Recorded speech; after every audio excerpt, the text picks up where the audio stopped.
First of all, thank you very much, Sergey, for inviting me to this webinar and to talk about the Pristina International Airport and present it as a case study. And also I would like to thank all the participants. For some of them I do know and I've met in different capacities during the past years. As Sergey already told everyone, my name is Ilya Rama, and I am now I'm PPP consultant, and for the past 10 years I've been part of the PPP unit, as we would like to call it, PPP Central PPP department. Sorry, within the Ministry of Finance of Government of Kosovo. First, I was there as a part of the team and dealing with investors, PR, and trainings. And in the last 5 years, I was the head of the PPP Central Department in Kosovo. I've been working with different IFIs during this period, notably with the IMF as their external advisor, and I've presented the same case in other different countries in Asia and in Africa. Because I think it's a very interesting case coming from a developing country, and it's a rather small project which can be also replicated in other countries, and many lessons learned from this airport or this project are also relevant for other countries in more or less same environment. As Sergey already said, we have, I believe, limited time at our disposal, and maybe we should start already with the case study and with presentation. Feel free to stop me at any time. Don't consider this as a traditional training, but more let's consider it as a conversation among peers. I hope you will learn from this presentation as much as you can, but also I would like to learn something from you, and let's make it as interactive as possible. Let me start with the outline of the presentation.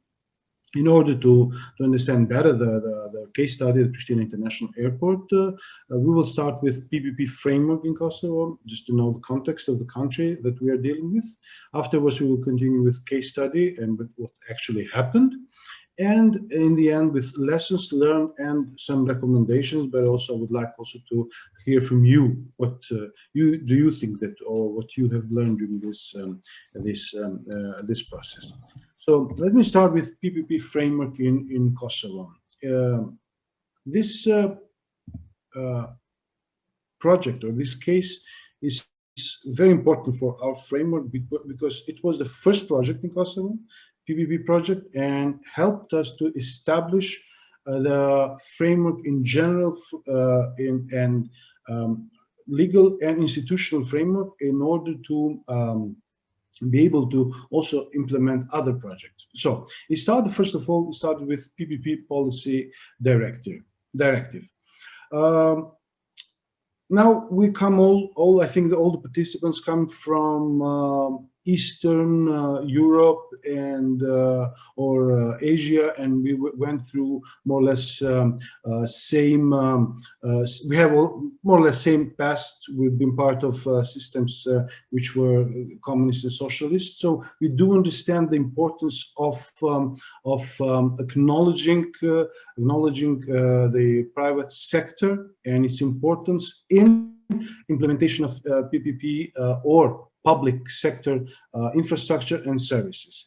This, with this first objective of the PPP policy, a huge dilemma was broken, or huge, let me say, misunderstanding was clarified. So, the government basically provided support for private investments into public infrastructure and services. Even to these days, many people in Kosovo, as I believe in other countries of similar past, similar heritage, still consider or have dilemmas whether we should allow public or private sector to be involved in the public infrastructure and services or not. Sometimes it's a dilemma of whether should we lean towards the left or right, or is this infrastructure or public infrastructure, should it remain only in the domain of the public companies, or also the private sector should be allowed to participate in. So just to understand the context, still in Kosovo there are dilemmas whether it's good that we proceed with privatization or PPPs.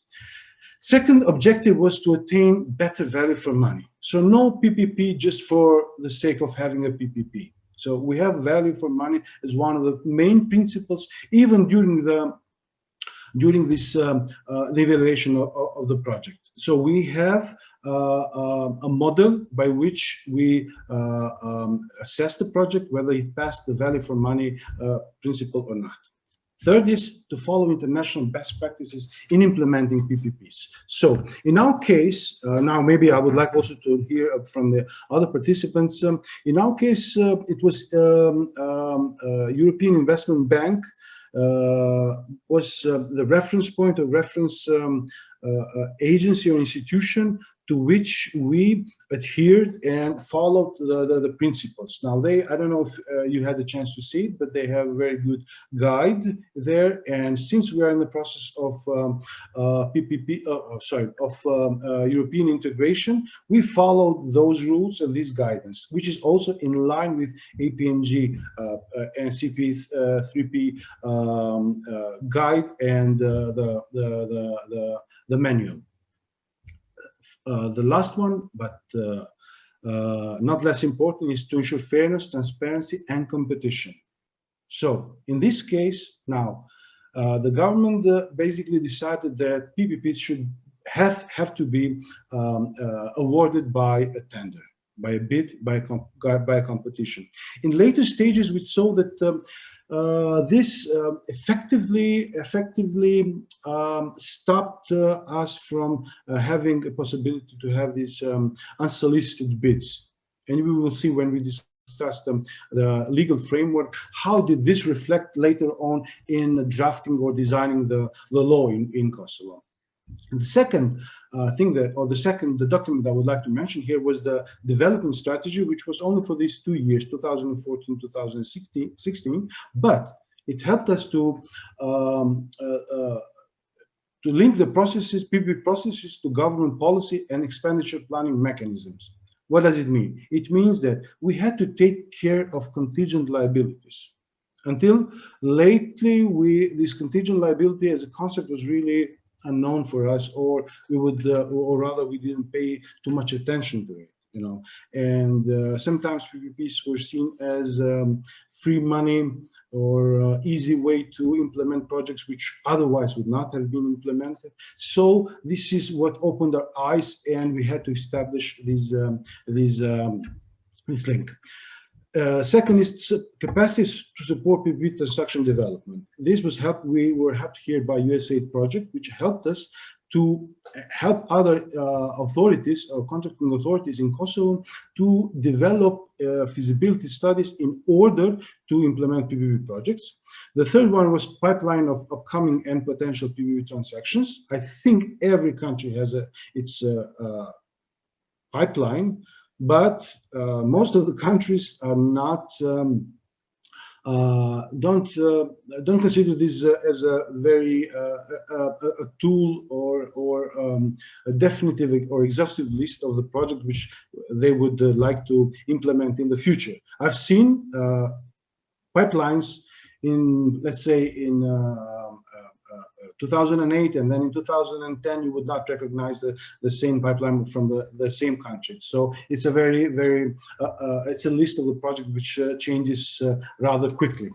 And the last one, which was for me when I was trusted the position of head of the PPP department, monitoring of PPP contract management, as one of the most difficult tasks to be to perform. Why? Because of many reasons, which we will also mention towards the end of this presentation. But most of it is linked to lack of capacity to conduct this process, this very important process. When it comes to the legal framework, I must again start with policy directive, with PPP policy directive, which was a basis. This is a very simple document, only 2 pages, but it was a basis for our legal framework in general for PPPs. In 2009, there was a law prepared and drafted and approved, which was basically following the directives or the objectives of the PPP policy. It had some minor, let's say, need for changes, and especially these needs came from the European Union requirements. One of them was to remove the possibility of unsolicited bids. Okay, so in 2011, in December 2011, we had a new law on PPPs, which is interesting to notice, defined PPPs as follows. So PPPs are contractual or institutional cooperation between one or more authorities, public authorities, and one or more private partners, whereby the latter, meaning the private partner, provides a public service or an infrastructure, assumes reasonable risks, and receives a formal payment or is allowed to generate income from the budget. So basically, these are the availability payments, and from user fees, basically in the concessions, or combination of both. So Ilya, can I ask a brief question? Assumes reasonable risks. Is there any more detailed definition on percentage of risk to be passed over? Is there any principle of whether this is a PPP or not PPP project? Okay. Thank you very much, Sergey. Very good question, and I have to come back to this and give a more detailed explanation. So, as in CP3P manual, the principle behind behind this risk allocation is the risk is assumed by the party which can better manage it. So this is the core of the when it comes to the division or the allocation of the risk. So every project should have its own risk metrics. We try to use the risk metrics that is also provided by the CP3P manual. But in general, those risks which are traditionally allocated to the private sector, such as financing, projection, or design, implementation, are always remain with private sector, and other, for example, political risk, legal risk, regulatory risk remains with a public sector, and the other ones depends on case by case. But in order to have this in practice, as it happens, is that the risks are allocated by this principle of allocating the risk to the party which can better manage it.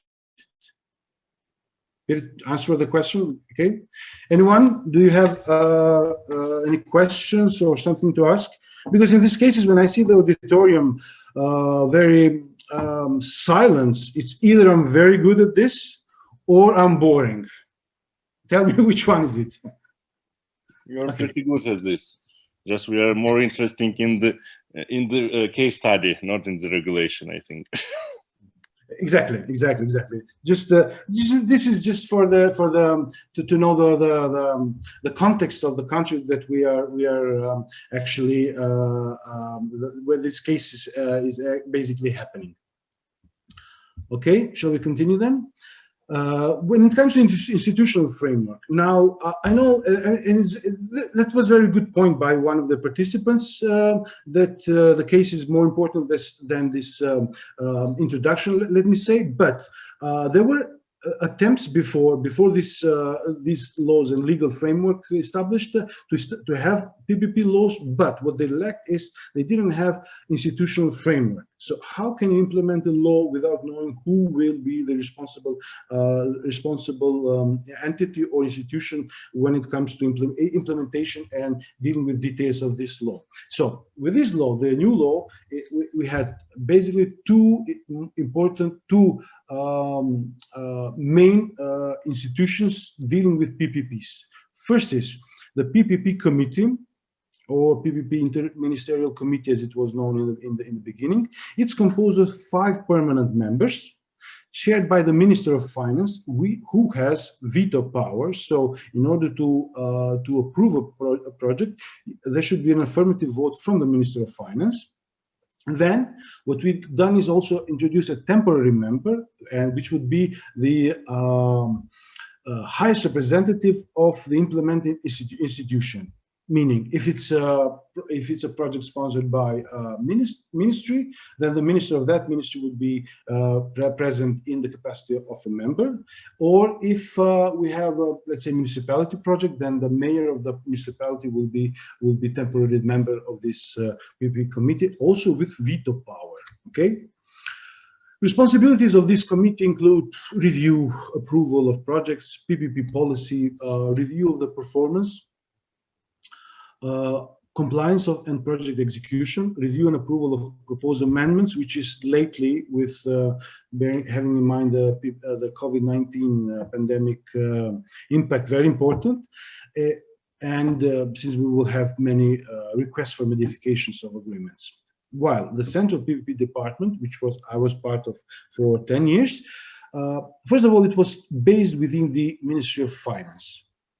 Now we have there are dilemmas, there are discussions whether it should be placed in Ministry of Finance or should it be part of Prime Minister's office or an independent agency. It depends on case by case in the country and its legal framework. In our case, we were placed within one institution, and Minister of Finance was actually the chairman of this committee, but also he was also the boss of the PPP department, who would get our plans, execution, the yearly plan, annual plan approved by the minister.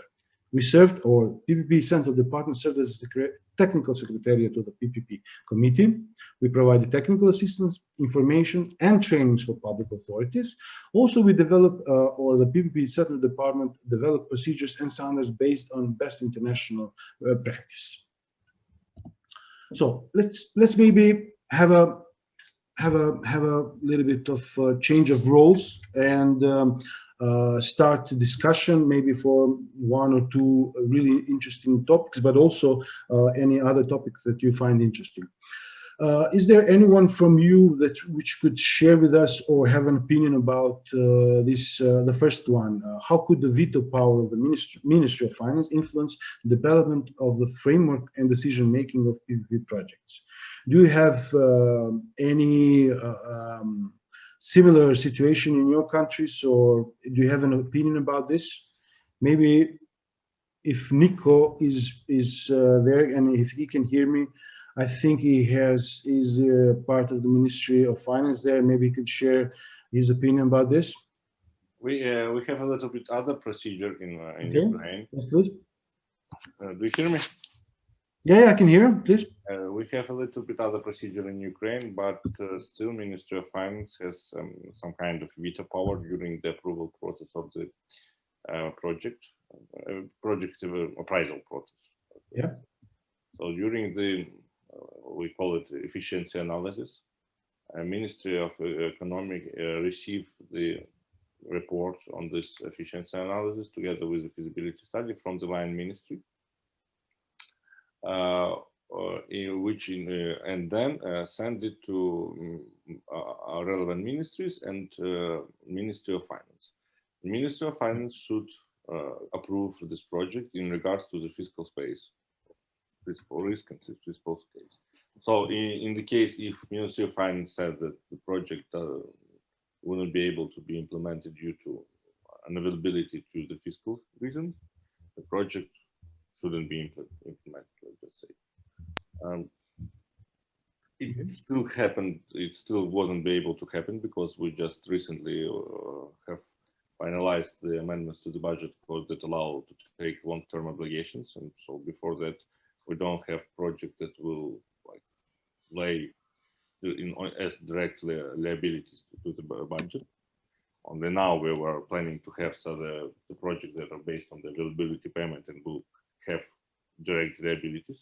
And so in other cases, the project was structured the way that it would be better for the as it is for the budget, and so the Ministry of Finance doesn't have any worries about our projects. But in future, it is a high possibility that if Ministry of Finance will see that there is no fiscal space for such project, it would be rejected probably. Yep, exactly. I mean, if I can just provide a comment, not my opinion, but maybe a comment. There's a similar situation also in Croatia with what Nico just described. But for example, it's not the case in Albania, when the decisions for approval of PPP projects are based on, as they call it, VKM, decision of the Council of Ministers. Basically, the government takes a decision, and none of the ministers have veto power. And if the government takes a decision, that's it. It should be implemented. But in our case, we saw that it's very important that the Minister of Finance, or the ministry which is in charge of budget allocation and treasury, is involved in this, and also aware of contingent liability of the project. We know now, coming from this project, PPP Airport, if anything goes wrong with this project, now in this case, we have to have some 60 to 70 million euros ready in order to finance or to pay back the private sector or the private partner here in this case. So Ministry of Finance should be aware of this, because it's a potential risk. It wouldn't come in immediately or within a month or two, but Ministry of Finance should know in its at least medium-term projections that there's a risk coming from this project. This is a minor, let's say, a smaller project, but we were about to implement a larger project, which was basically a PPP, a BOT in power plant, which was stopped last year. But contingent liability for that project was around in one of the years was around 1 billion euros. Huge amount of money for a country like Kosovo. Huge amount. So this is why I think the Ministry of Finance should be, part of this, or should have veto power in these cases. Anyone else ready to share their opinion or any comment about this one, the first one? How about the second one, the temporary members? Why do you think was the reason of granting this power to the temporary members or the representative of the sponsoring entity?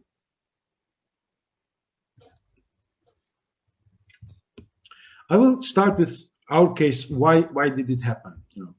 In this PPP committee has also the power to change the project, to amend it as it finds fit.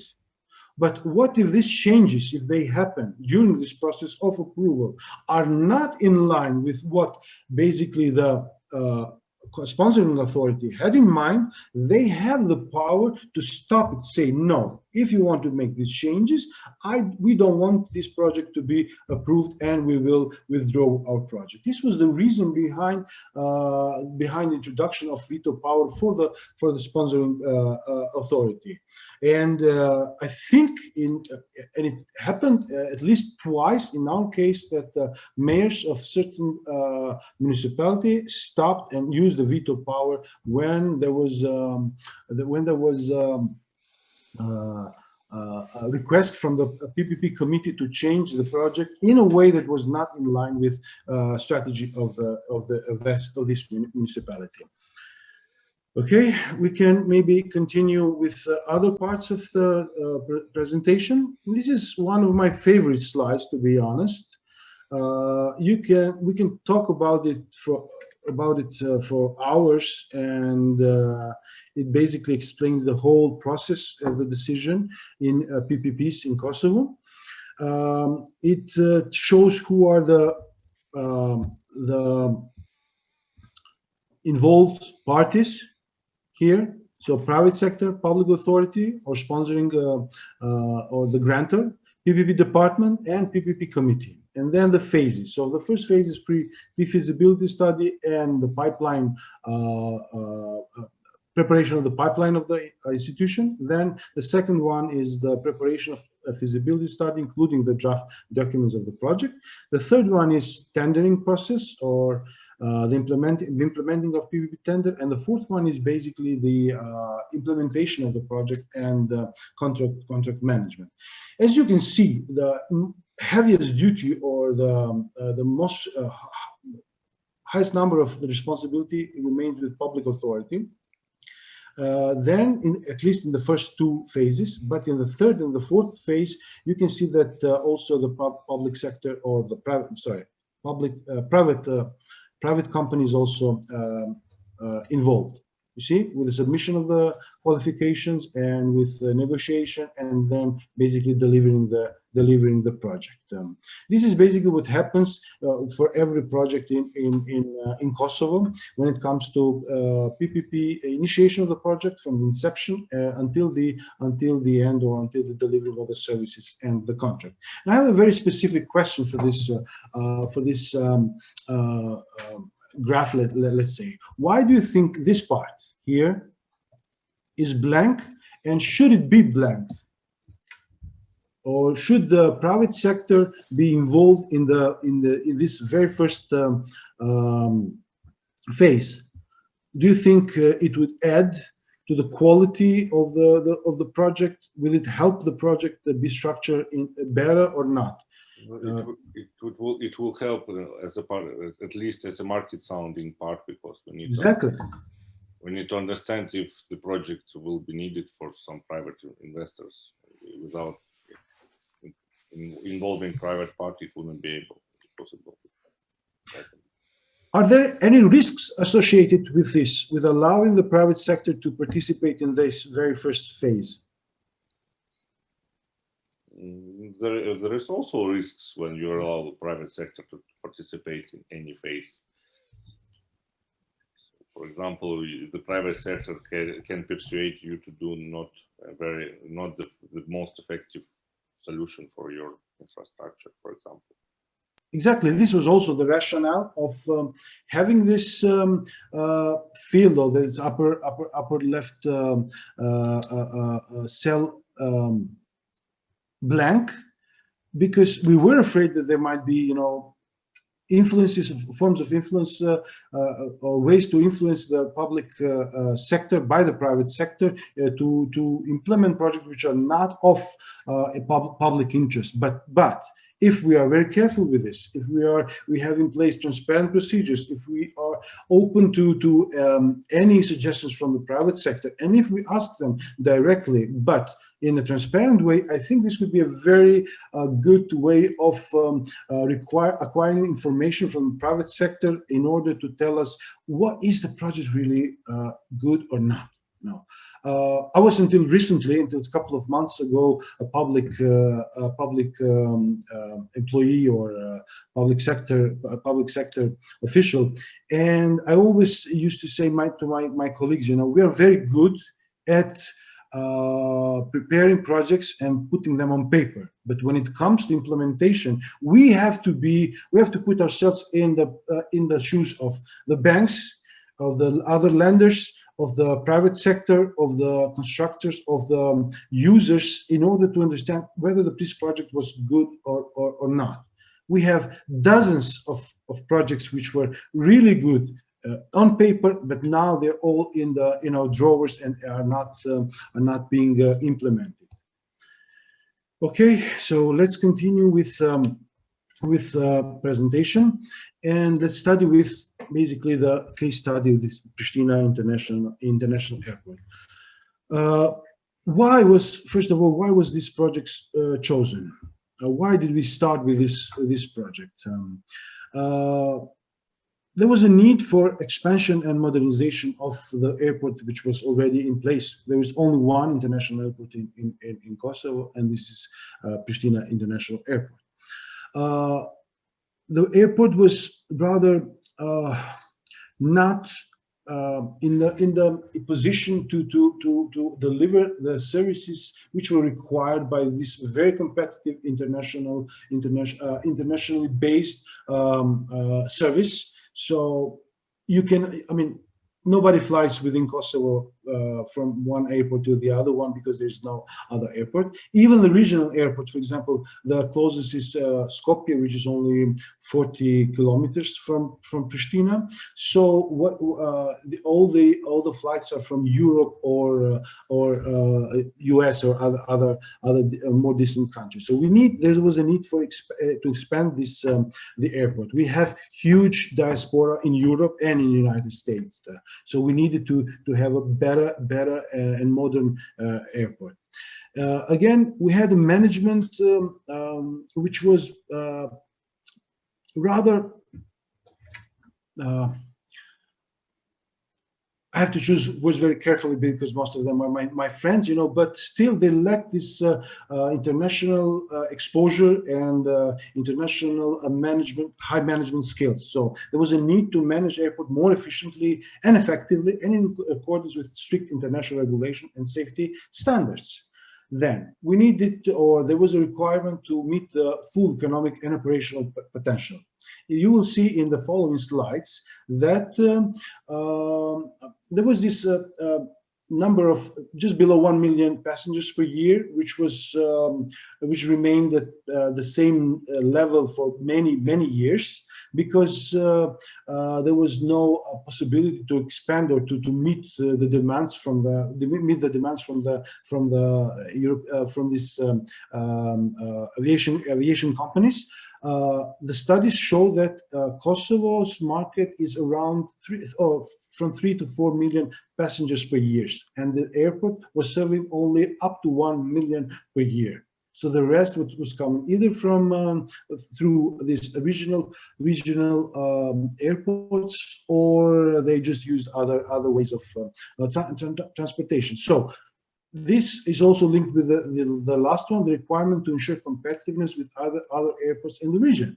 Every other single airport was far more competitive than the Pristina International Airport. So there was a need to make it a more competitive, and we couldn't do it with existing management. We couldn't do it with existing potential. So there was a need for to move forward with this project. So first of all, the decision-making framework was put in place, whereby we had this interministerial steering committee, which represented the grantor in this case.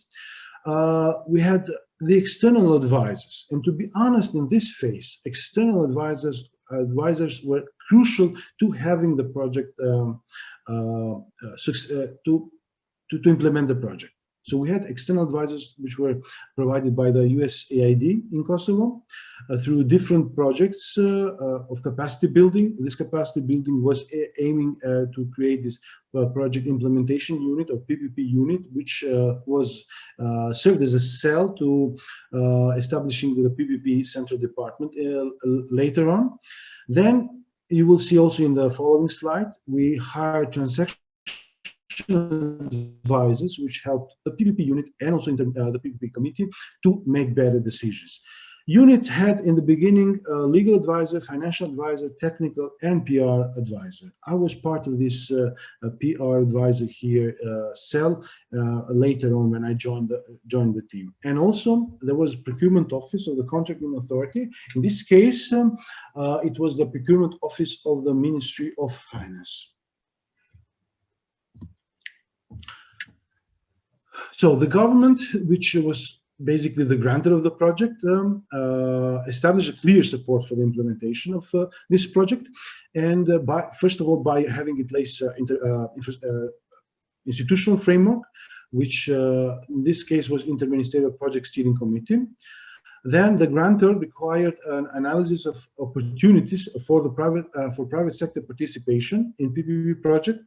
This was done through an international technical advisor. And to be honest, this is one of the main points maybe in the lessons learned. Without the external advisors from the provided by the USAID in Kosovo and these technical advisors, this project would not happen. Because we were not we lacked experience in airports. Kosovo is a rather small country with only one single international airport, and so there was no possibility to take other people from other airports in order to help this project move on. So what we've done is we've hired a transaction advisor, which were here, as you can see, the NACO, Netherlands Airport Consultants, and Innova. So as a consortium, NACO and Innova. They helped us with the later stages of implementing the project. So, Ilir, just wanted to suggest a question from Yulia Gureva from Ukraine. On, I guess you're getting up to this. What alternative ways of this project implementation were analyzed besides PPP? So you will get into value for money comparison with other types of projects. So this is of interest to our participants. Yeah, I saw this chat, and it will be actually answered in a couple of slides later on. Okay, good. So what we asked from the what we asked from the transaction advisor is, or definition of the scope of work of transaction advisor was basically in 3 phases. First of all, before we started with due diligence, project feasibility, and PPP options analysis. Second phase was transaction design and implementation. And third phase, which is again very important, contract oversight assistance. So I will not go into details for every single one of these phases, but we will mention them in the following slides. Okay. On the basis of the projected traffic forecast, and I will stop also here with traffic forecast later on, it was determined that an immediate investment program is required to increase the airport, first of all, capacity, to meet demand at international acceptable quality and service levels. And the required investment was around 100 million euros and include the following works. First of all, new landmark terminal building, then new control tower and related facilities, then relocations of the radars and other technical equipments which are required for the air navigation, new aprons, new parking, new taxi and bus staging areas, new airport access road, the water treatment plant, airport equipment, of course, everything that is needed inside, and widening of taxiway shoulders to accommodate Code E aircraft. I will stop, I said, the traffic forecast because one of the issues that we are now facing is with this traffic forecast. If we look at the results from the traffic forecast, it showed that the PPP, the Pristina International Airport would achieve 2 million passengers in 2027. As you will see, it was already achieved in 2018. So the forecast was rather conservative, maybe a little bit on this, and that was the base case scenario, not the worst case scenario. So this was one of the reasons maybe that we should be very careful when choosing transaction advisors and when choosing the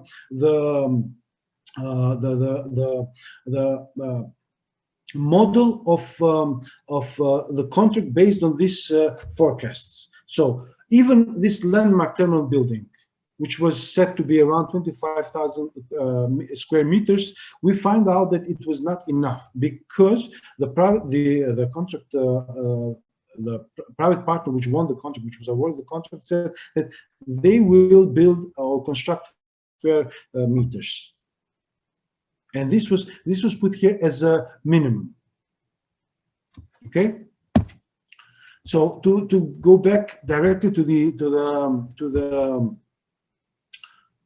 question that was asked by one of the colleagues about the other options, what we had, value for money analysis actually did evaluate 4 different options. One was status quo, remaining when they are. Second one was contract management or management contract of the airport. Third one was the PPP. And fourth one, privatization. So if you see with a low case scenario, base and high scenario, the best options was PPP. You see, in the low case scenario, it was foreseen that for 20 years there will be 170 million euros cash flow for the whole period. Then the base 313 and the high scenario 403. May I share with you that we already have passed for the 10 years. We are very close to the high scenario. This is also linked with the forecast of the traffic forecast, and now with this cash flow projections. So it makes you think whether the transaction advisor did the job in a proper way. Did we provide enough information to the transaction advisor in order to make or to conduct the study in the proper way? Extrapolation was based on good or not so good or bad data. All of these questions remain to be answered now ex post. But this is actually what we based our decision on. This is may I ask, Ilir, so cash flow projections, it's not just the concession payment to the government. It would include all the risks of cost overruns and management phase costs, etc. Exactly. Yeah. So to sum this up, you know, we are experiencing a scenario where we would benefit even more from the project, but maybe if we knew that the results would be much better than what we've anticipated, maybe we could have made it more stricter, maybe ask for more from the private sector, or maybe have a better allocation of the benefits of the project. These are all hypothetical questions, of course, but the reality is that PPP was considered as the best option. That's why we continued with PPP. Now, the management contract was something that we had. Maybe we would, as a country, as a society, we were a little bit biased against this option. Why? Because we had a case with electricity distribution company which didn't do a good job with management contract. And also the last one, the privatization, was again not a process that we all liked as a country, as a society. So this was also again a bias against these two options. Maybe this option analysis should have included more options to make it more thorough and comprehensive analysis of the possibilities, and see if the information that was basically taken was well informed or not. Okay, the discount rate of the value for money calculation. Okay, I think we have a answer in the other slides. It was 6.5. Okay, I think Arthur asked this question.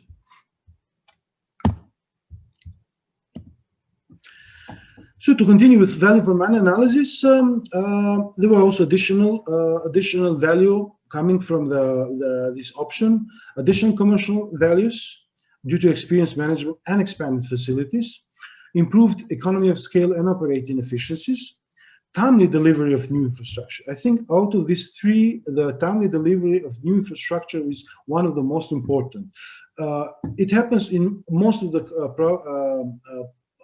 public funded project, that there is delay of delivery of the project. In this case, it was delivered right on time. Why? Because there was also an incentive to deliver it, because the private sector was getting the money back and be able to also meet their payments of the loan and other obligations. Other advantages of pursuing this PPP structure would include additional capital, so private investment in public assets, both with equity and debt, better value for money, better risk allocation. Now, this can be also be a point of a discussion, because the risks that have been allocated to the private sector were design, finance, building or construction, management and monitoring, and operation. Now we are facing, in the last maybe 2 years, especially during the COVID time, there were many attempts to interfere with operational side of the private sector, which is immediately stopped by the monitoring unit, because we would breach the contract or the spirit of the contract. As long as you, as a government, or as the grantor, are okay with, or you declare that you accept the higher efficiency and effectiveness of the private sector, and therefore you are able, or you are ready to allocate the operational risk to the private sector, you have to be also you have to stop yourself from interfering in the operation side of the project. I don't know if this is the case, or if this is something that you would share with me or not, or you have other opinions with this. But as long as we have everything done and delivered as per contract, I think at least the operational side should not be interfered with when it comes to the private sector obligations. Do you have anyone? Do you have any opinion about this, or something to add? Sergey, I think we had 2 people from the airports from certain country? I would encourage people specifically who work on airports to ask and to comment from what you are facing these days. I'm not sure if any of the participants is already in the phase of operational phase of a PPP airport, maybe not. So, but in general, it's interesting to know, for those of you who are involved in projects in operational phase, or even at construction phase, do you see a lot of variations, a lot of changes coming from the public side? And is it always a well-managed, fair process? Yeah. So if anyone has anything to suggest from your experience, please feel free to switch on the microphone and speak. Or maybe you can also, we can leave it for the end, for the Q&A. Yeah. Then quicker delivery infrastructure and services, improved quality of service, so define minimum performance standards, new management specialization, country image. I think if you come to Kosovo and you see the airport, I think it gives a better image of a country, which really helped us, and strategic alliance with private airport operators.